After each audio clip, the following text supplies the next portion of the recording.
जगामध्ये कितीही चांगले वागा, जग हे आपल्याला नाव ठेवतच असतात. लोक हे आपल्या पाठीमागे घराणं करतच असतात.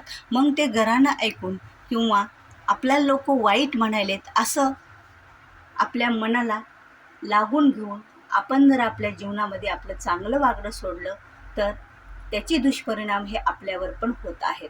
कारण तो तर वाईट आहे आणि त्याच्या वाईट म्हणजे त्याच्या ऐकण्यातून जर आपण वाईट वागत असलो तर आपण आणि त्याच्यामध्ये फरक काय राहणार आहे. त्यामुळे कुणीही आपल्याला कितीही वाईट म्हणू, तुमच्या परमेश्वराला माहीत आहे, तुमच्या अंतःकरणाला माहीत आहे की तू सत्याच्या मार्गावर आहेस. बस मग एवढंच तुला जर माहीत असेल, स्वतःचा विश्वास असेल, तुझ्या स्वामीवर तुझा विश्वास असेल, तर जगाने कितीही तुला वाईट म्हणू दे, कितीही तुला वाईट ठरू दे, त्याचा तुझ्यावर काहीच परिणाम नाही झाला पाहिजे. अहो जग तर काय असतं, जग असं म्हणतात ना की जग पायही चरू देत नाही आणि घोड्यावरही बसू देत नाही. मग या जगाचं कड बघून आणि जगात सारखं वागून आपल्याला आपलं जीवन हे धोक्यात घालायचं नसतं. आपलं जीवन हे आपल्याला आपल्यासाठी जगायचं असतं. आपलं जीवन हे आपल्याला सुख समृद्धी आणि आपल्या स्वतःचं काहीतरी इथून पुंजी कमवून नेण्यासाठी जगायचं असतं. म्हणजे पुण्याची पुंजी आपल्याला कमवायची असते. मग आता आपलं जीवन जगताना आपल्याला 3 गोष्टी आवश्यक आहेत बघा. आपलं शुद्ध अंतःकरण, आपलं शुद्ध आचरण आणि नामस्मरण. आता शुद्ध अंतःकरण ज्या वेळेला आपलं असतं त्यावेळेला आपल्या अंतःकरणामध्ये कोणाच विषयी अशी वाईट भावना आपण ठेवायची नसते. भलेही कोण तुमच्याविषयी वाईट भावना ठेवो, मग आपण नाही ठेवायची. आणि आपला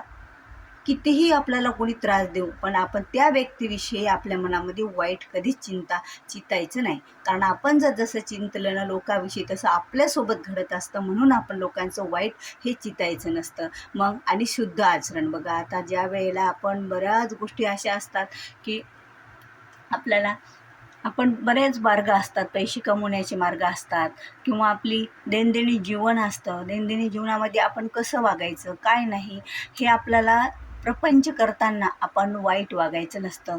म्हणजे प्रपंच करताना आपल्याला भलेही किती कोणता प्रसंग येऊ, पण वाईट मार्गाने आपल्याला पैसे कधीच कमवायचे नसतात. कारण वाईट मार्गाने पैसे कमवले, वाईट आचरण करून जर तुम्ही जीवन जगत असला तर माझ्या स्वामीला हे कधीच आवडणार नाही, आपल्या स्वामीला हे कधीच आवडणार नाही. स्वामीला सत्यता खूप आवडती, सगळ्या देवतांनाही सत्यता आवडती. अहो सत्य असताना त्याला एक दिवस ते जिंकत असतं, भलेही तो किती उशीर असो.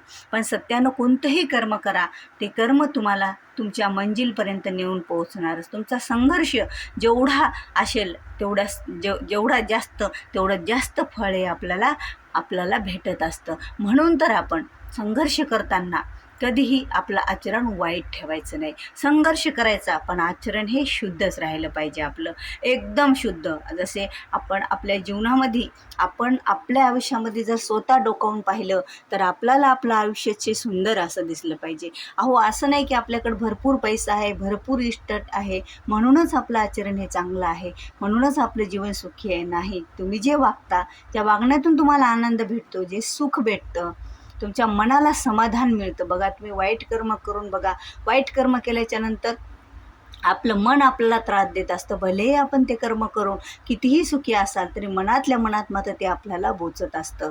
आणि त्यामुळेच तर आपल्याला आपल्याशी कोणी कितीही वागू, आपण चांगलं वागायचं आणि आपण लोकांचा पण चांगला विचार करायचा. त्यामुळे आपलं चांगलं होत असतं आणि आपलं चांगलं होण्यासाठी आणि आपलं आयुष्य हे आपल्या हातानं बरबाद आपण करायचं नसतं. आणि तिसरी गोष्ट म्हणजे आपण नामस्मरण करत राहायचं. बघा नामस्मरणा एवढी शक्ती या कलियुगामध्ये दुसरी कोणतीच नाही. कारण कलियुगामध्ये यज्ञ एवढे सफल होऊ शकत नाहीत, कलियुगामध्ये एखादं व्रत एवढं सफल होऊ शकत नाही, तेवढं नामस्मरणाला एवढं महत्त्व दिलेलं आहे. कारण नामस्मरणामध्ये कोणतीच एखादी अशी वस्तू लागत नाही आपल्याला. फक्त आपल्या मनातल्या मनात जरी आपण भगवंताचं नामस्मरण करत राहिलो, स्वामींचं नामस्मरण करत राहिलो, तर आपल्याला या संसारातून तारणारे हे स्वामीच असतात, आपला भगवंतच असतो.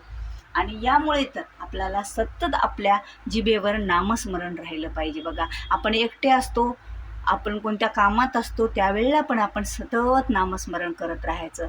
ज्यावेळेला आपण नामस्मरण करतो त्यावेळेला आपलं अंतःकरण आपोआपच शुद्ध बनतं, आपले आचरणसुद्धा आपलं शुद्ध होतं, पवित्र होतं आणि आपलं मनसुद्धा खूप असं पवित्र होतं. आपलं मनच आपल्याला आवडतं, आपण आपल्याला स्वतः आवडायला लागतो. आपल्याला वाटतं बघा मी हे दिवसभरचे हे चांगले कर्म करत आहे, त्यामुळेच तर मला एवढं मोठं सुख भेटत आहे.